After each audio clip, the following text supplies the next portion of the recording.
Good afternoon, world. Stay strong in Jesus. So I'm gonna kind of start this new series among a couple of the other ones that I'm gonna keep doing. It's Remember When, and I'm mostly gonna use my own life experiences because I really don't have anything else to other than the things that I've witnessed in my life, on top of stuff that we probably should already know. But I'm gonna start it all off with the Bible. And I think we're at Psalm 147, verse 8. Who covereth the heaven with clouds, who prepareth rain for the earth, who maketh grass to grow upon the mountains. He giveth to the beast his food, and to the young ravens which cry. He delighteth not in the strength of the horse. He taketh not pleasure in the legs of a man. The Lord taketh pleasure in them that fear him, in those that hope in his mercy. We're all sinners. We all need forgiveness. We all need to look to God for wisdom and truth.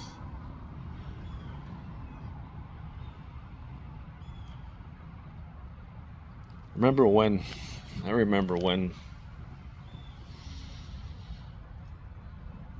hard work used to be the way that you made it in the military. I was Navy CB 20 years. Never made chief. Never really wanted to. Never was a SEAL. Never anything of that.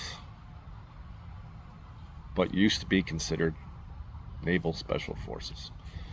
Because truly we were a very special force. We weren't for combat, but we were wherever the combat was going or wherever it was. Right there alongside the forward guys. And a lot of the times that meant being those people that had done something in warfare that had never been done before. But then you look back in the Bible and it says, keep your bow on your back while you work, because you must defend while you work. And we build, we fight for the seed, for those that are fighting the war. But somebody has to be the first one in. Somebody has to be the one to put the bridge back up. Somebody has to be the one to make sure the supplies keep coming in. Someone has to make sure that you can at least sleep at night in a place where you're getting bombed all the time. Yeah. That was an interesting deployment. And I remember hard work used to be something. It was the reason why you got promoted. The reason why you went to that next thing. The only way to make more money in the Navy is to wait for inflation, so pay raise, what they call it in the military. I think the biggest one I ever got was 7%, and the tax increase that year was 6%. So yeah, you saw more in your check, but in the long run it just came out. Yeah, it didn't make much sense to me, considering I was getting paid by the taxpayers. So you would think they already wouldn't have to give me a tax return. Yeah. Anyways, it went to a place where it was no, don't get me wrong, man. I believe that looking sharp, having your uniform pressed when it needs to be pressed, all that stuff, boots shined. I loved all that stuff. I never was one of those guys that carried around a polished pair of boots for morning muster, and then brought my dirty boots up, picked them up and put them on up at the dispatch. I never was one of those guys. I just, before you went to bed at night, you polish your boots. You wake up in the morning, put them on. Like that's the Navy I grew up in.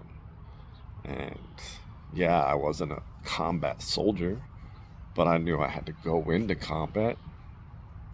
Second deployment, attached to 2-4MU, Marine Expeditionary Unit, working with Force Recon. The helicopter squadron that was there, like everything had to have some sort of way to sustain it. You just can't have a bunch of people sitting around in tent camps. What's going to happen? Look at LA streets. Look at any major city somewhere. You're going to find that the system is broken.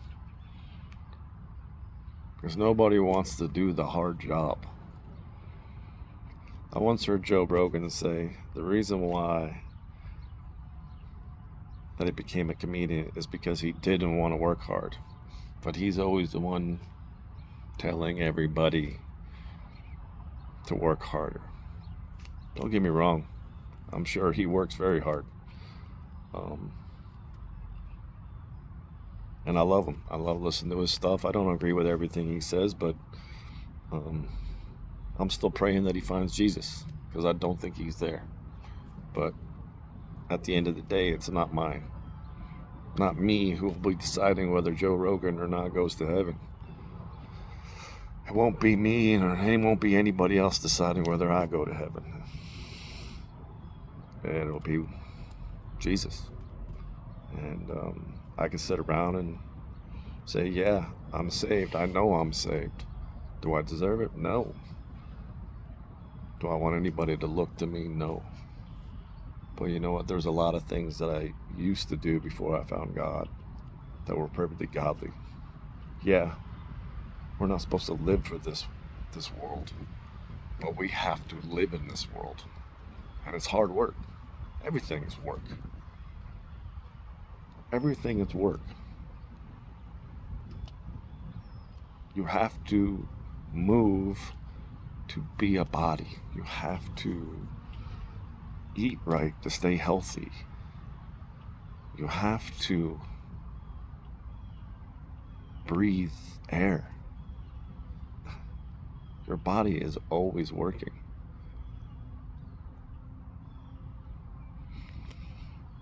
So it's not about the work, and never has been. I love work, and I actually, the best thing is those days when you get done, 24, 48, 3 days, no sleep. Those days when you get done and you're like, wow, I just did in 3 to 4 days what should have taken a month with twice the amount of people. That's what being a CB used to be.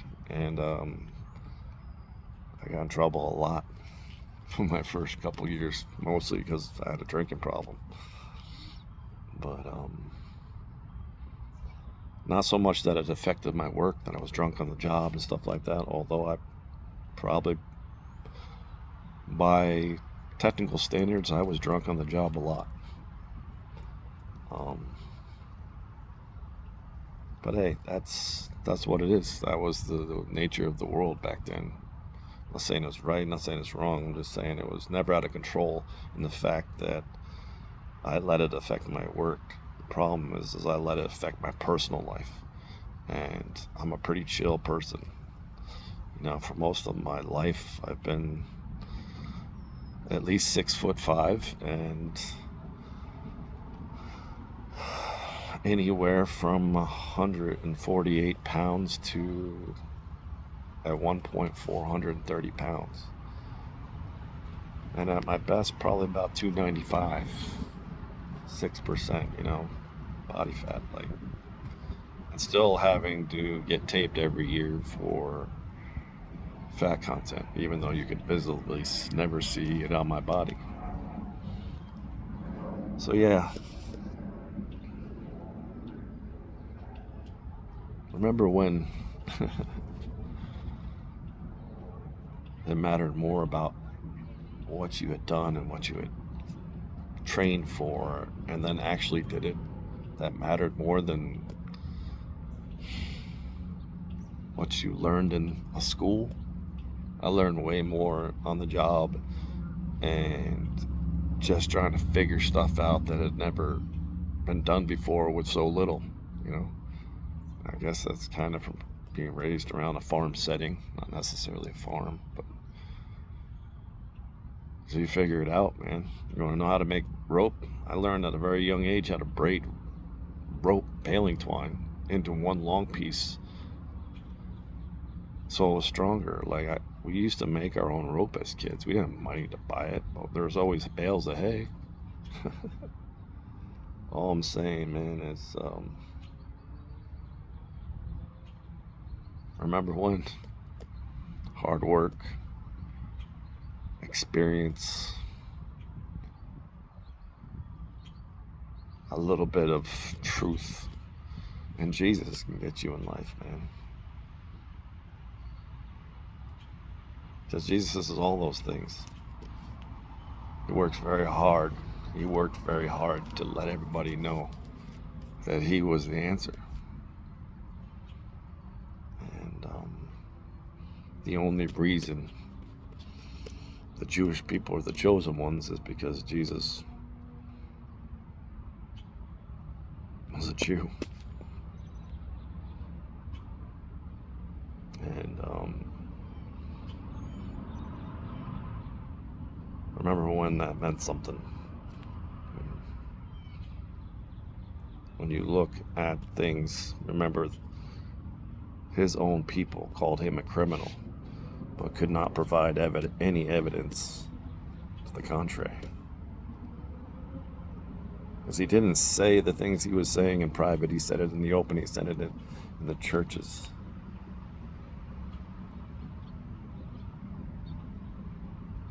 He said what all the meek and the weak and the poor were thinking. How is it that these churches, these temples, have so much money and are thriving when they're slaves? How come their experience of being a slave and my experience of being a slave is different? It isn't. It's just who's enslaving us. And whether you like it or not, you can only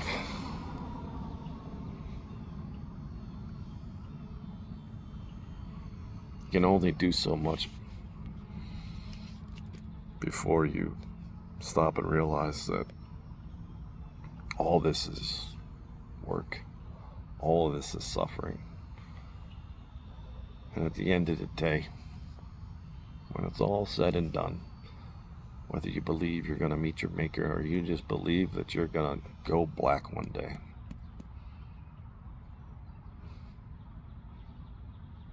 why are you trying to get all these things, but at the same time saying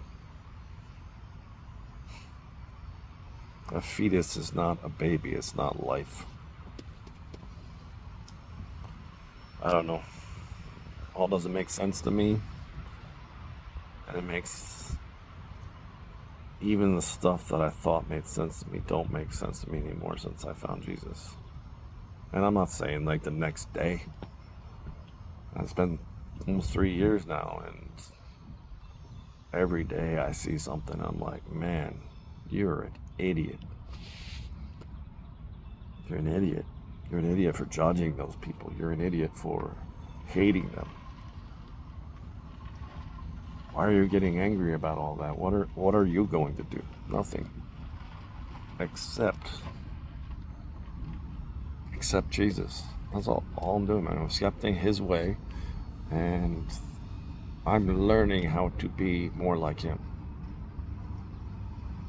I'll never understand God, but I understand what God wants from me now. And that doesn't involve any malicious towards anybody else. But it also means because I'm not scared of anybody. I'm not going to allow anybody to harm my family. You can say all you want. You can't really harm me with words when I know they're a lie. Stay strong, world. Stay strong in Jesus. For He is the one love that matters. And I pray like I do every night, every day, that you find God through the light of Jesus.